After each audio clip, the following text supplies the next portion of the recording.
Assalamu alaikum everyone, क्या हाल है आप लोगों के? And as promised, let me give you some tips and tricks on how to select your subjects for PMS. क्योंकि आप लोगों के बहुत सारे DMs आ रहे थे इंस्टा पे, तो I couldn't respond to each and every one of you. I'm sorry about that क्योंकि बहुत ज़्यादा थे, it wasn't possible. तो एक जनरल सा मैं आपको एक क्राइटेरिया बता देती हूँ कि आपने क्या करना है.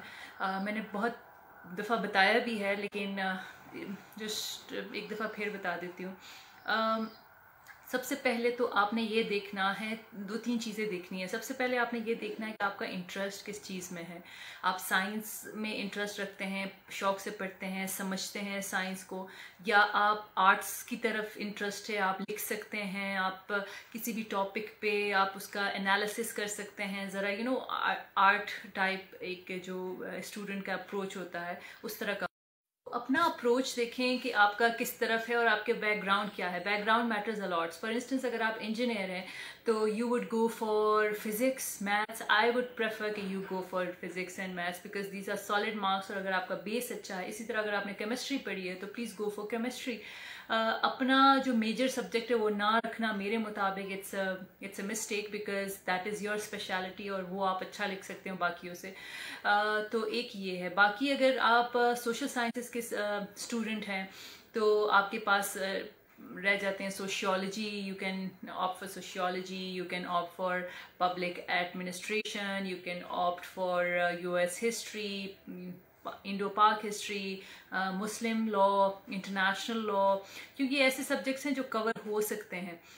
और अगर आप वो अच्छी है, ये रीजनल लैंग्वेजेस में अगर आप अच्छे हैं, फॉर इंस्टेंस आपका पश्तो है, अच्छा है, सिंधी तो खैर नहीं, PMS पाक. तो कुछ सब्जेक्ट्स हैं जैसे कि आप PMS KP PMS में ये है कि आप इंटरनेशनल लॉ नहीं ले सकते इंटरनेशनल रिलेशंस के साथ.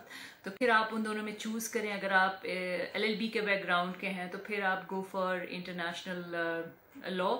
और also if you are not very good at general analysis of things, for instance वो आपसे पूछ सकते हैं कि जी दुनिया में क्या हो रहा है, उसका आपने जनरल एक एनालिसिस देना है. उसमें अगर आप इतने अच्छे नहीं हैं और आप थोड़े से स्पेसिफिक फैक्ट्स के साथ ज़्यादा अच्छे हैं, उनको ज़्यादा अच्छा समझ लेते हैं, तो फिर आप इंटरनेशनल लॉ के लिए जाएं. लेकिन अगर आप अच्छे हैं एनालिसिस करने में, आपको समझ बूझ है इस चीज़ की कि जी दुनिया में क्या हो रहा है, उसके कॉन्सिक्वेंसेस क्या होंगे और ये सारा कुछ, तो फिर गो फॉर इंटरनेशनल रिलेशंस. इसी तरह इसी रूल को आप अप्लाई करें हर चीज़ में, हर सब्जेक्ट में, बिकॉज आप सब्जेक्ट के सिलेबस को देखें, आप उसके पास पेपर्स देखें, बिकॉज दिस इज़.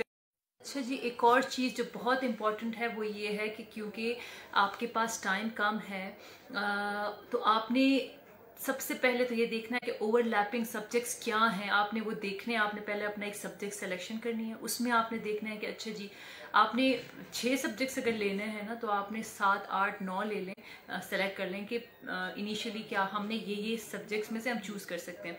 तो उन सब्जेक्ट्स में फिर आप उनके सिलेबस को देखें कि क्या मैं जो पॉलिटिकल साइंस ले रहा हूँ और मैं फिर बाद में कॉन्स्टिट्यूशनल लॉ ले रहा हूँ, तो क्या इनका आपस में ओवरलैप है. अगर मैं इंटरनेशनल लॉ ले रहा हूँ, US हिस्ट्री ले रहा हूँ, तो क्या ओवरलैप है.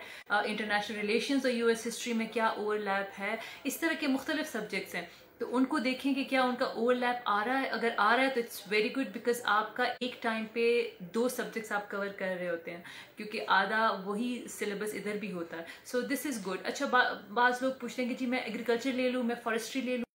सो स्कोरिंग सब्जेक्ट्स में साइकोलॉजी स्कोरिंग है, जोग्राफ़ी है, जर्नलिज्म है, इंटरनेशनल लॉ है, इंटरनेशनल रिलेशंस भी है कुछ हद तक, और इस तरह के और कौन से सब्जेक्ट्स हैं, सोशियोलॉजी है, और ये जो साइंस के सब्जेक्ट्स हैं, फिज़िक्स और पश्तो, ये बहुत ज़्यादा स्कोरिंग है. सो इस तरह के देख लें आप. लेकिन अगेन स्कोरिंग सब्जेक्ट्स का कोई हार्ड एंड फास्ट रूल नहीं है. किसी दिन किसी ईयर वो हो जाते हैं, हिट लिस्ट पे आते हैं, तो फिर वो नहीं होते स्कोरिंग.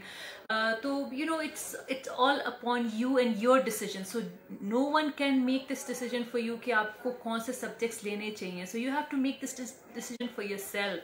तो आपने क्या करना है, आपने ओवरलैपिंग सब्जेक्ट्स देखने, अपना इंटरेस्ट देखना है, अपना बैकग्राउंड देखना है, उनके पास पेपर्स और वो सिलेबस देख के डिसाइड